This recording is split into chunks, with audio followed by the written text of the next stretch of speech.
కేంద్రంలో బీజేపీ సర్కార్ ఏర్పడి 11 ఏళ్ళు అవుతున్న సందర్భంగా దేశవ్యాప్తంగా పెద్ద ఎత్తున సభలు, సమావేశాలు, ప్రదర్శనలు, పెద్ద ఎత్తున సంబరాలు చేసుకుంటున్నారు.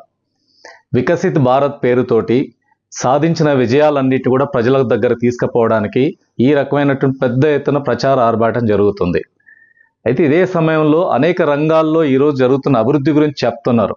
కానీ మరోవైపు ఇటీవల ఒక పత్రికలో వచ్చిన ఒక ఇంట్రెస్టింగ్ వార్త ఏంటంటే, కేంద్ర ప్రభుత్వంలో దాదాపు 9.5 లక్షల ఉద్యోగాలు ఖాళీగా ఉన్నాయని. అంటే కేంద్ర ప్రభుత్వంలో ఉన్న వివిధ డిపార్ట్మెంట్లలో ఉండాల్సిన ఉద్యోగులు 39 లక్షల మంది, కానీ ఇప్పుడు ప్రస్తుతం ఉంది 30 లక్షల మంది మాత్రమే. అంటే దాదాపుగా 9,60,000 పోస్టులు ఖాళీగా ఉన్నాయని సమాచార హక్కు చట్టం కింద సంపాదించిన సమాచారంతో ఆ పత్రిక వార్త రాసింది.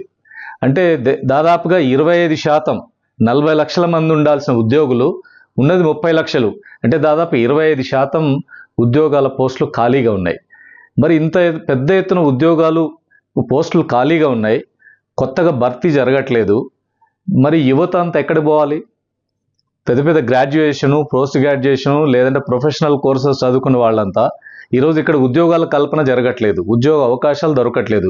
అందుకని అనేక మార్గాలలో ఇతర అమెరికా కావచ్చు, యూరోప్ కావచ్చు, రకరకాల దేశాలకు వెళ్ళి అక్కడ ఉపాధి ఎత్తుకోవాల్సిన పరిస్థితి వస్తుంది. చూస్తున్నాం ఇప్పటికే యుఎస్లో మన యువత అక్కడ ఉపాధి కోసం వెళ్తున్నారు. ఏం మార్గం దొరక్కపోతే అక్రమ మార్గాల్లో వెళ్తున్నారు, డంకీ రూట్లలో వెళ్తున్నారు. సో వాళ్ళ మీద ఎంత నిర్బంధకాండ జరుగుతుందో చూస్తున్నాం.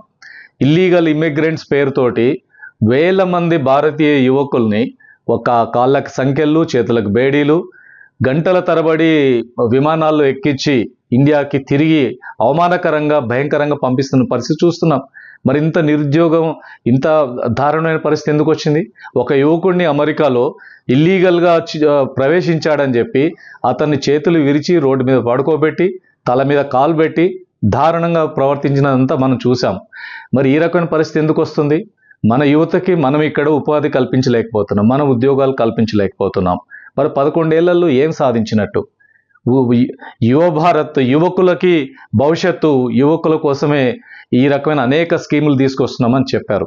కానీ ఇప్పుడు చూస్తే ఈ పత్రికలో వచ్చిన వార్త, అంటే సమాచార హక్కు చట్టం కింద కేంద్ర ప్రభుత్వం ఇచ్చినటువంటి సమాచారం, ఈ సమాచారం కూడా 2023 డిసెంబర్ నాటికి ఉన్నటువంటి లెక్కలు ఇవి.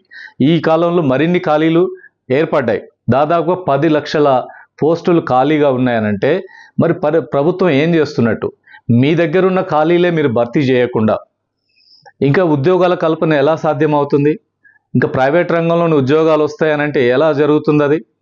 ఇప్పుడు ఖాళీలు కూడా చూస్తే మనకు ఒక రైల్వే డిపార్ట్మెంట్లో 14,89,000 మంది ఉద్యోగులు ఉండాలి. ప్రస్తుతం ఉంది 11,73,000 మంది. అంటే ఒక రైల్వే డిపార్ట్మెంట్లోనే 3,16,000 పోస్టులు ఖాళీగా ఉన్నాయి. అదే రకంగా రక్షణ శాఖలో ఉన్న ఖాళీలు దాదాపు 2,43,000 ఖాళీలు ఉన్నాయి. హోంశాఖలో 1,28,000 పోస్టులు ఖాళీగా ఉన్నాయి. ఈ రకంగా వివిధ డిపార్ట్మెంట్లో మనం చూస్తే పోస్టల్ శాఖలో 73,000 పోస్టులు ఖాళీగా ఉన్నాయి. అదే రకంగా సైన్స్ అండ్ టెక్నాలజీ అయితే మరీ విచిత్రం. దీంట్లో ఉండాల్సిన ఉద్యోగులు 12,400 అయితే ప్రస్తుతం ఉంది 3,900. అంటే 8,000 పోస్టులు ఖాళీగా ఉన్నాయి. ఇన్ని పోస్టులు ఖాళీగా, ఇంత పెద్ద ఎత్తున పోస్టులు ఖాళీగా ఉన్నాయి. మరి ఈ రకంగా ఒక్కొక్క డిపార్ట్మెంట్ని తీసుకుంటే లక్షల పోస్టులు ఖాళీగా ఉంటే ప్రభుత్వం భర్తీ చేయలేదు. మరి ఏం చెప్పదలుచుకున్నారు? ఏ రకంగా యువతకు ఉపాధి కల్పిస్తున్నారు? అప్పుడెప్పుడో చెప్పారు, అంత గవర్నమెంట్ ఉద్యోగాల మీద ఆధారపడతారా? ఏదో ఒక సెల్ఫ్ ఎంప్లాయ్మెంట్ చేసుకోండి. ఇప్పుడు పకోడీ కేంద్రాలని కూడా ఆదర్శంగా చూపించినటువంటి చరిత్ర ఈ కేంద్ర ప్రభుత్వంలోనే అనేక మంది మంత్రులు మాట్లాడుతున్నారు.